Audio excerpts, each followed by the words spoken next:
साख्ता दाद निकलती है तो वो समझे कि उसकी आपकी वसूली हो जाती है। तो कुछ गज़ल की चंद शेर प्लीज़। खुमार शब में तेरा नाम लब पे आया क्यों,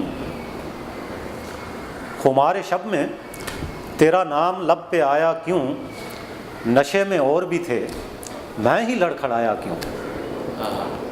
और मैं अपने शहर की हर रह गुज़र से पूछता हूँ, मैं अपने शहर की हर रह गुज़र से पूछता हूँ, पड़ा हुआ है यहीं वहशतों का साया क्यों। वाह। और किसी दिए से गिला भी करें तो कैसे करें, किसी दिए से गिला भी करें तो कैसे करें, पराए घर की मुंडेरों पे जगमगाया क्यों। तो ये बात है। You see, I am quite scared of poetry because I think writing poetry is the most difficult thing. Especially there are pandits, you know, they discourage young people, they become obnoxious. They tell them that no, your grammar is not right, your rhythm is not right, you can't write poetry. So can you please clear this out? नहीं देखें, एक लिहाज से मैं ये समझता हूँ कि वो जो भी कहते हैं वो ठीक भी कहते हैं।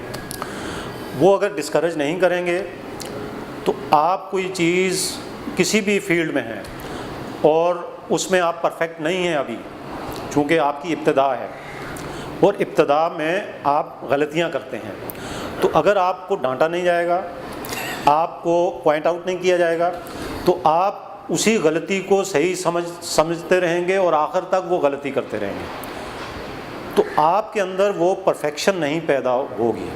जैसे एक किसी भी जौहर शनासी किसको कहते हैं, जैसे कोई पत्थर के अंदर है ना हीरा, उसको जब तक आप तराशेंगे नहीं तो वो हीरा नहीं होगा, वो पत्थर ही है।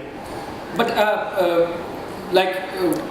I read a few poetries of Wordsworth, and he has written that when a poet is writing a poetry, he tries to follow a light into a tunnel, and he writes poetry. So when you are following a light and some sort of unknown spiritual light, then why do you need this grammar and this format? Format देखें, format इसलिए ये है कि जो rhythm है, poetry का एक rhythm है और उसी रिदम की वजह से वो गाई जाती है। आप अफसाने को गाया नहीं जा सकता, ठीक है, वो भी तख्लीक है। आम जो गुफ्तगू हम करते हैं उसको गाया नहीं जा सकता, हालांकि बाज़ औक़ात हम बहुत अच्छी तख्लीकी लाइनें बोल रहे होते हैं हंसी मजाक में।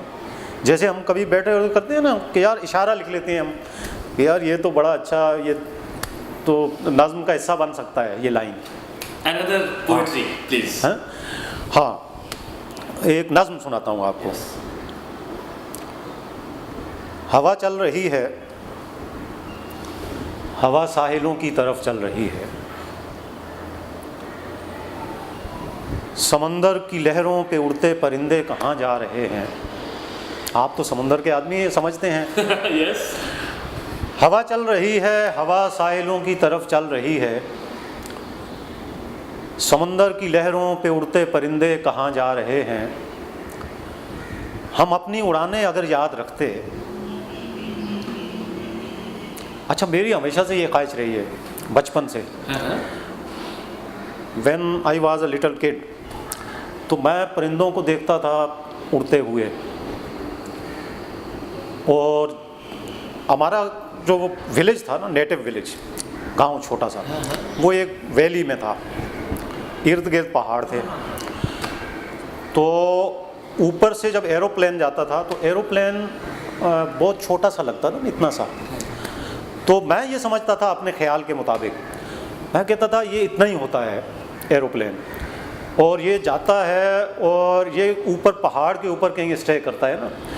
तो मेरे वालिद जब वहाँ जाते थे लकड़ियाँ काटने, उस वक्त ये नहीं होता था, बिजली भी नहीं थी, ये गैस वैस का कोई तसव्वुर नहीं था, तो ईंधन के तौर पे लकड़ी इस्तेमाल होती थी हमारे गांव में। तो मेरे वालिद लकड़ियाँ काटने के लिए जब जाते थे तो मैं उनसे डेली ये फरमाइश करता था कि मेरे लिए जहाज़ पकड़ के लाना।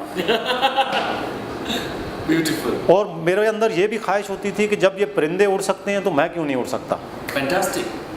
तो शायद ये मेरे लाशऊर में कोई इस तरह की चीज़ थी। तो ये जो इन लाइनों में आई कि हवा चल रही है, हवा साहिलों की तरफ चल रही है, समंदर की लहरों पे उड़ते परिंदे कहाँ जा रहे हैं। हम अपनी उड़ानें अगर याद रखते तो उड़कर परिंदों से ये पूछ लेते कहाँ जा रहे हो, हमें छोड़कर तुम कहाँ जा रहे हो।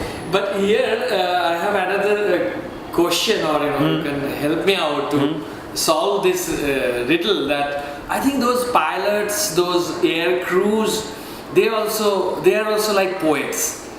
They wanted to fly like birds. Exactly देखिए, इंसान जो है ना, इंसान के अंदर, और मुझे ये लगता है कि अगर